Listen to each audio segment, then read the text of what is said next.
Hello, and welcome to Thursdays with Charlie. It's the 21st of May in the year 2020, and we're back for our third episode. Can't believe how the time is flying by. I have to tell you, we had a few problems last week uploading, so I know some people encountered problems when they went to play the second episode. It's re-upped, it's on there, it's completely redone, so you can watch the second episode if you missed it last week. But given that, even, we had 312 people watch it last week, which is up quite a bit from the first episode. So we're looking to go even higher this week. Hopefully it's becoming a popular thing. Not exactly viral yet, but hopefully becoming popular. And people are watching very closely. Shout out to Cheryl Bouchard. She said that there was a tag on my left sleeve, and I could not see a tag. And then I went looking, and sure enough, on the left sleeve, there is a tag. I never even knew it was there. It's an Opposuits tag, OPPO, Opposuits. They're a company that makes very vivid clothing lines. They're usually made for very tall, thin guys, but I managed to find this jacket, that it is an official Opposuit, and thank Cheryl for seeing the tag that I didn't even know was there. And we're really enjoying having people watch us all around the country. And I believe even up in Canada, some people are watching our shows. So we really do have an international viewing group. We're getting some very good publicity. On Tuesday, I got a call from the reporter from the Laughlin Times, also the Mojave Valley Daily News, a guy by the name of Kane. And he wanted to know some information about our new building, the Garces Center. So I gave him the information, and lo and behold, in yesterday's edition of the Laughlin Times, and I presume the Mojave Valley Daily News as well, there's a beautiful article on the second page with a picture of our construction of the Garces Center.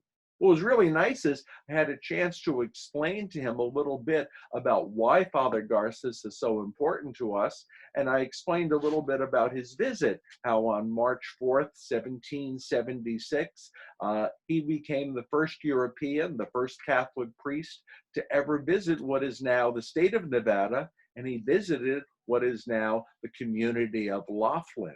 I also got to tell the story according to Father Garces' diary, which I've been really enjoying reading. He wrote it. He said that when he crossed the Colorado River, the river that some people claim he named as the Colorado River, he looked up into the hills on the Nevada side, which is now the Nevada side, and he said that would be a great place to build a church, and it should be named St. Peter's. Now, I think he kind of misquoted in his diary. He should have really said it should be named St. John the Baptist. But it's kind of nice to know that in 1776, there was a priest looking up on this hillside and saying there should be a church there. And now there is. We're right here, St. John the Baptist. He didn't foresee the casinos being there yet, but I'm sure he'd be happy to see the development that Laughlin has taken place. So we're very happy, and the Garces Center is proceeding very, very nicely. The construction's been going on. They've laid the foundation. We had cement trucks here this week. So please, please feel free to drive by and take a look at the construction as it's going on. We're very, very grateful for that. And the restaurants in the area have been opening up as well. So I've gotten to get out a little bit, especially over on the Bullhead side recently. I got over last night to Perkins in Bullhead City. And Perkins had a very interesting thing. They used toilet paper on their counter as decorations, individual rolls of toilet paper mounted up into a triangle. That's giving me ideas for our Christmas party this year, that toilet paper could be a great centerpiece idea, but I'm working on that. And our owl, Pascal's been spotted around town. I think it's interesting. We're not sure it's the same owl. Either Pascal is getting to a lot of places, or there's a whole colony of owls here in Laughlin. But people have taken pictures of him over in Portofino. People have taken pictures of him sitting on a car in the parking lot over by where Aldapi's was.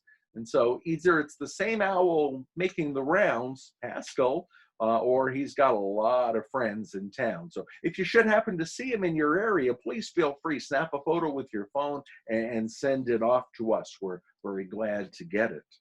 I mentioned this at Mass on Sunday, but got a call from Daniel Markham last week. Daniel Markham is a man from Indiana who's writing a book, and it's called 52 Masses. And in 2021, he's going to travel the country and attend Mass each weekend in a different state. And then he's going to include the District of Columbia, Washington, D.C., and Puerto Rico. And that would make the 52 places. And about a year or two ago, he sent around some information about wanting to do this, and he asked for input.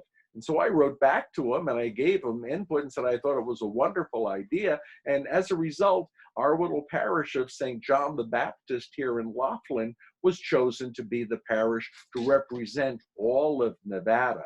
And so we're grateful. So in February of 2021, Daniel Markham will be spending one of the weekends in February with us and be able to share in our thing. He asked about some information, so I gave him some background on the parish. Of course, I told him about Father Garces, and we're looking forward very much to the world opening up and him being able to come for a visit with us. I think he'll enjoy his time here very, very much. And I've been enjoying spending a little bit of time online. There's a company called Dry Bar Comedy, D-R-Y-B-A-R. Dry Bar Company. They're out of Utah, and they feature a lot of comedians. And the one nice thing is they're clean comedians. They're comedy that everybody can enjoy and appreciate, and they're varied in all sorts of ways. And lately, I've been listening to a couple of new ones that I had not experienced. One of them is a guy from a Persian comedian by the name of Kayvon, K-V-O-N. And Kayvon did a couple of really funny routines. The funniest one that I heard first, or actually the first one that I heard, was called Designer Muscles. And he talked about how his muscles are not exactly built for sport, but they're designer muscles. He says, you know, they're made for chai tea rather than kai chi. And I kind of enjoyed hearing that. Then I heard another guy, Steve Solberg. And Steve talked about living life, live the life that you have and living it to the fullest. And it was really well done. I've written to both of those guys, and both of them have written back, and little do they know, but they're already on my list to be asked to visit Laughlin when we have our new Garces Center up and perhaps provide a show for us. I think that will be a lot of fun, and I know you'll enjoy them. But meanwhile, if you're on the computer, go to Dry Bar Comedy, and you can enjoy some of these people that I've been enjoying. Speaking of restaurants opening up, as I mentioned earlier, I heard, and I'm not able to verify it for sure, but Golden Corral, which is famous for its buffets, has reopened their places in Kingman, Arizona, and in Las Vegas, Nevada.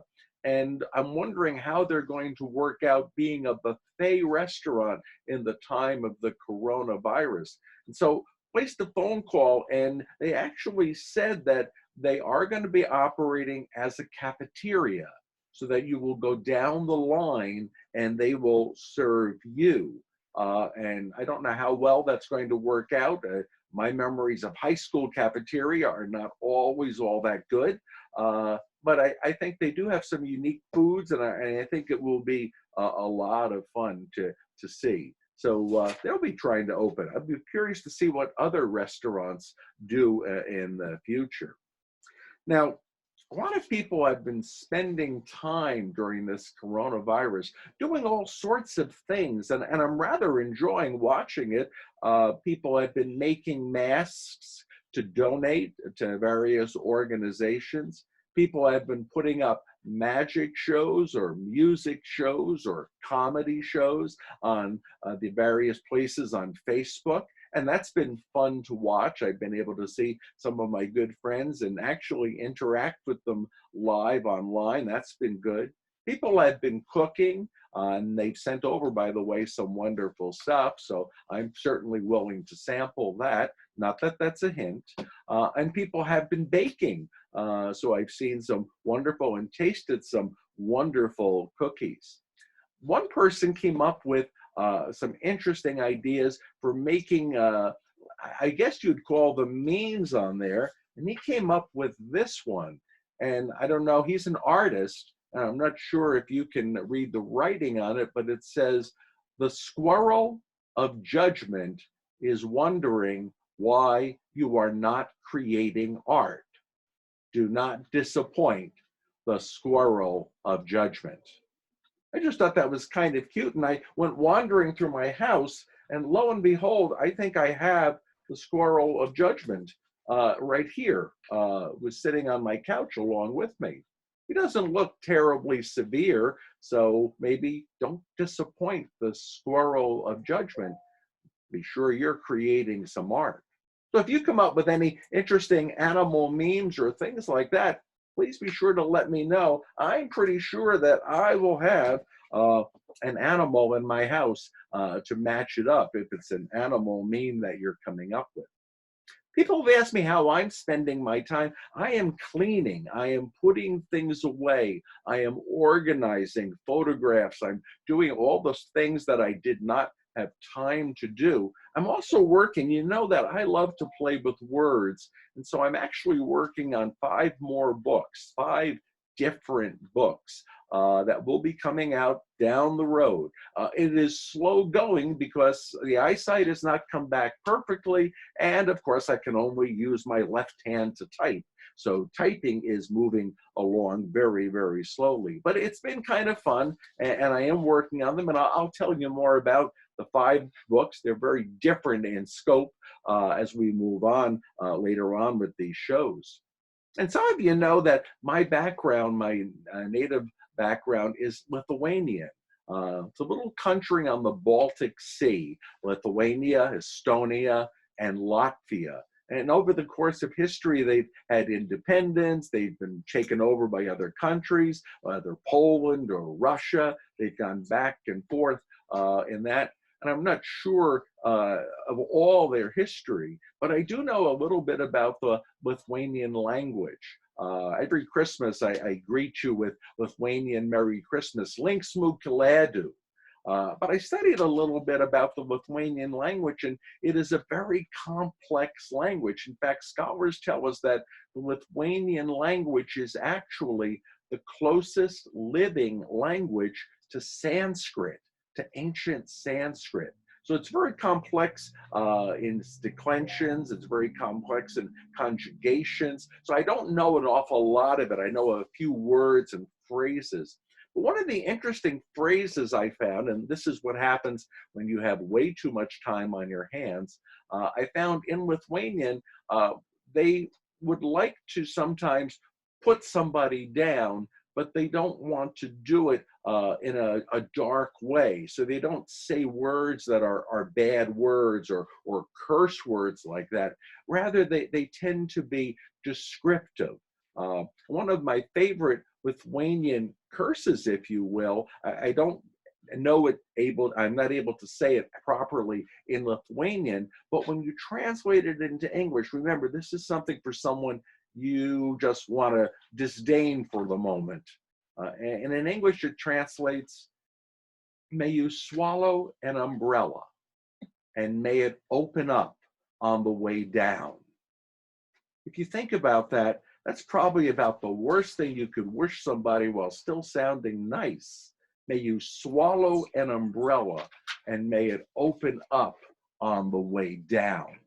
Remember that in case you ever need that phrase, hopefully not often. On Monday, which is Memorial Day, the 25th of May, I'm going to celebrate May the 25th of May, I'm going to celebrate 46 years as a Catholic priest. I think it's really neat. I'll be celebrating privately because we won't have a public mass that weekend, but I do want to mention something. And again, this is what happens when you have way too much time. I remembered 46 years ago when I was first ordained, people would ask me, why did you become a priest?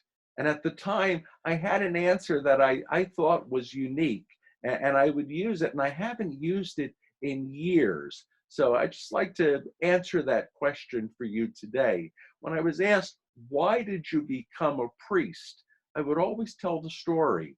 When I was in high school, I had a bunch of friends. I went to an all-boys high school. And after we left high school, several of my friends went out and got married. One of my friends was dating a girl from the Twin Cities of Minneapolis and St. Paul. And he married her. And within a year, they had a set of twins.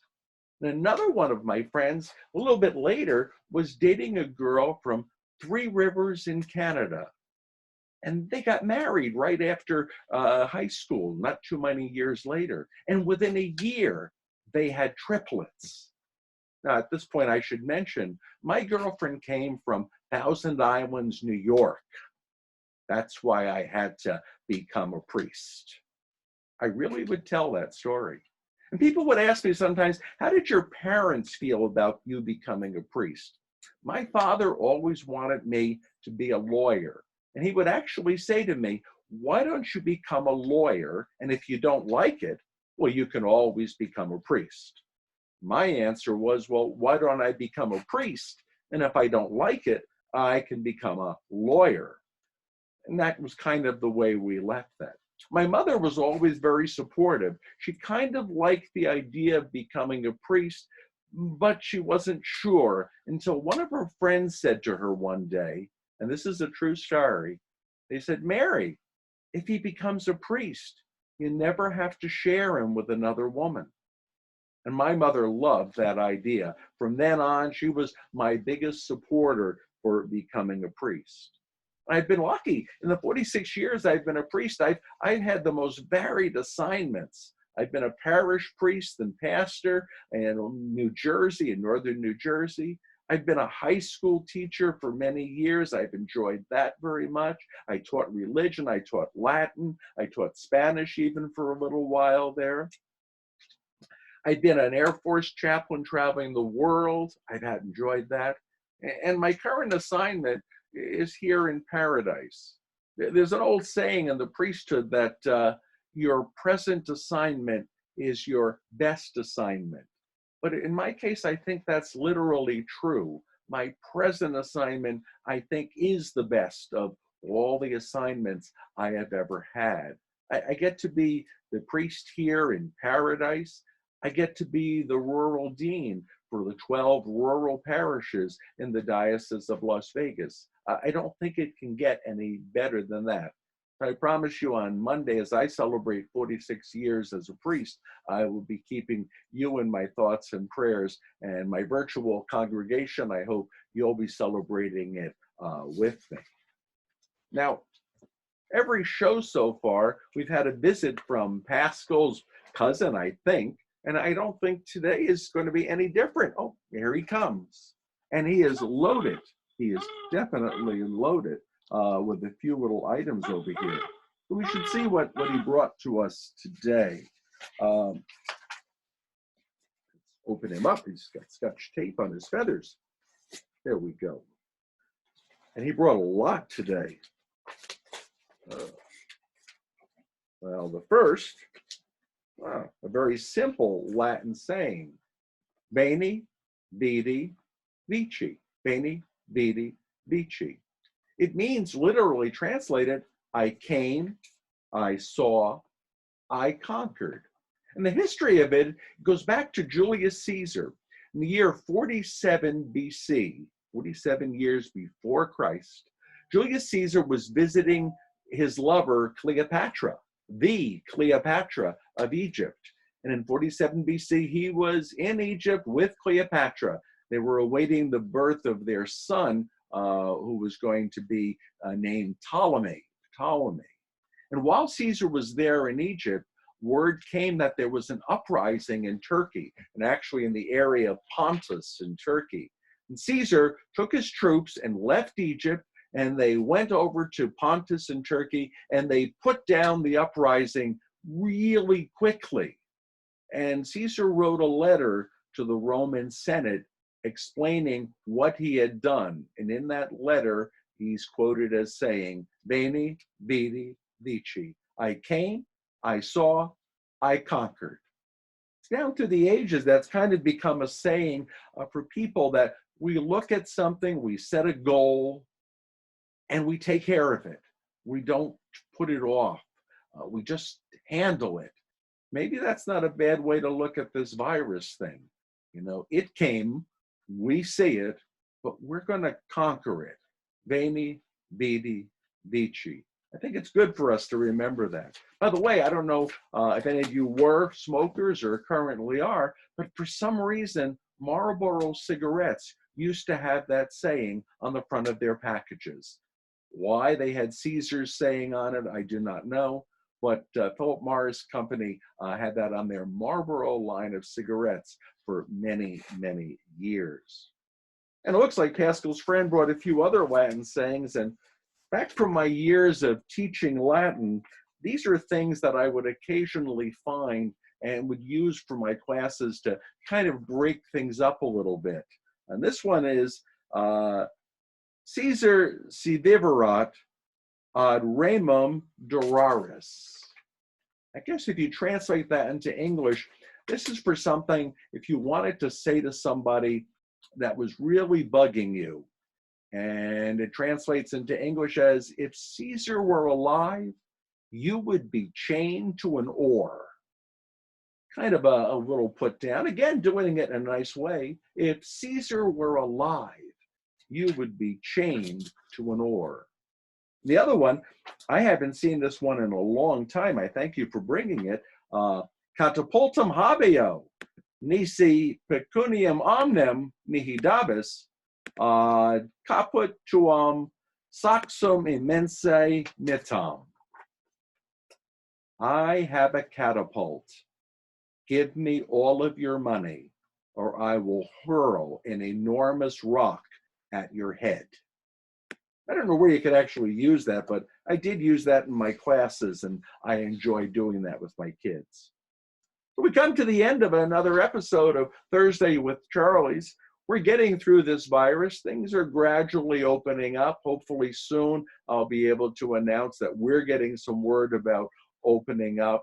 But meanwhile, I'm really glad you're part of our virtual congregation, watching us on Sundays. I'm really glad you're part of our virtual group over here, watching Thursdays with Charlie's. I'm very glad that you tune into our website, laughlincatholic.com. I'm glad that you turn into our Facebook page, Laughlin Catholic.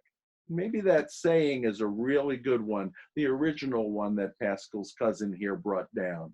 Veni, Vidi, Vici.